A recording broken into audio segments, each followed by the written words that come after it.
America में federal government के shutdown को पूरे 24 घंटे हो चुके हैं।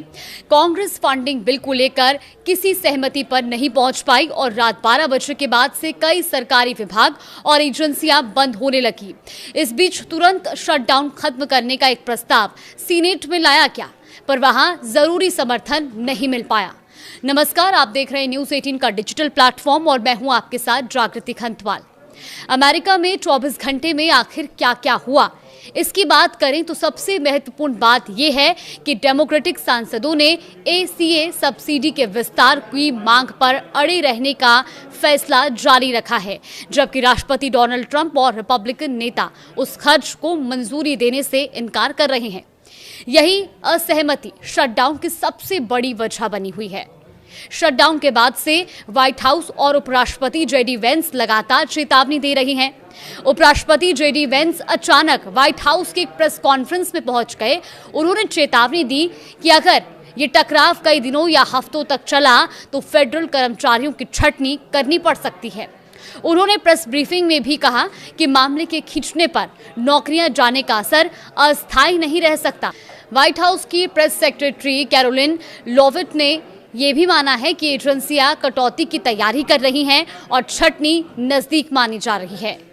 आकलन के मुताबिक लगभग 7,50,000 फेडरल एम्प्लॉय फरलो यानी कि अनिवार्य छुट्टी पर जा सकते हैं और उनका वेतन तब तक रोका जा सकता है जब तक कि सरकार काम पर लौटकर रिम्यूनरेशन का आदेश नहीं देती है। कई आवश्यक कर्मचारी जैसे कि सैन्यकर्मी, एयर ट्रैफिक कंट्रोलर और बॉर्डर एजेंट ड्यूटी करते रहेंगे, पर वो कुछ समय के लिए बिना वेतन के काम कर सकते हैं। हालांकि शटडाउन को लेकर FBI एजेंट्स एसोसिएशन और अन्य सुरक्षा समूहों ने चेतावनी दी कि इससे जांच, निगरानी और फॉरेंसिक कार्य प्रभावित हो सकते हैं। उनका ये भी कहना है कि संसाधन कम होने से आतंकवाद, ड्रग तस्करी और साइबर खतरों से निपटना भी मुश्किल होगा। इसीलिए कई शीर्ष सुरक्षा अधिकारी और संघों ने शटडाउन को राष्ट्रीय सुरक्षा का मसला करार दिया है। ट्रंप ने शटडाउन को एक मौका बताया। वो डेमोक्रेटिक प्रोजेक्ट्स और सरकारी खर्च कटौती कर सकेंगे, तो वहीं विपक्ष ने रिपब्लिकनों पर आरोप लगाया कि वो ही इस संकट के जिम्मेदार हैं। जनता में भी सवाल बने हुए हैं।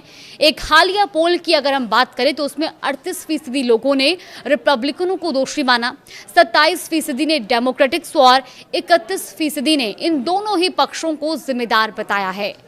DOI की योजना के मुताबिक कई नेशनल पार्क आंशिक रूप से खुलेंगे, पर सेवाएं कम होंगी और संवेदनशील हिस्से बंद किए जा सकते हैं। कुछ राज्य ऐसे हैं जो अपने स्तर पर सहायता देने की पेशकश भी कर रहे हैं, पर कई पार्कों के लिए रेंजर स्टाफ की कमी और सुरक्षा चिंताएं भी बढ़ गई हैं। तो वहीं न्यूयॉर्क की गवर्नर कैथी हॉकुल ने कहा कि वो इस बार राज्य का पैसा इस्तेमाल करके स्टैचू ऑफ लिबर्टी को खुला नहीं रखेंगे। इसीलिए अगर केंद्र सरकार सेवाएं बंद कर देगी तो वहां भी सेवाएं प्रभावित हो सकती हैं।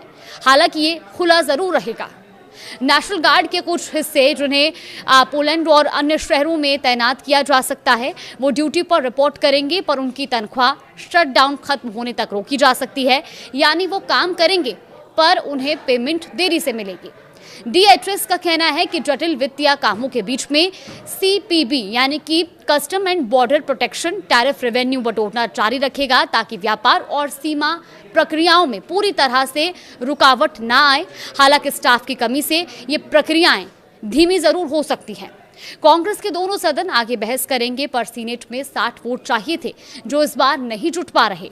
अगर डील नहीं बनी तो शटडाउन लंबा चल सकता है और इसका असर महीनों तक देखने के लिए मिलेगा, जिससे सीधा सीधा असर लोगों की सैलरी में देरी, सरकारी सेवाओं में कटौती और राष्ट्रीय सुरक्षा कार्रवाइयों पर दबाव होगा।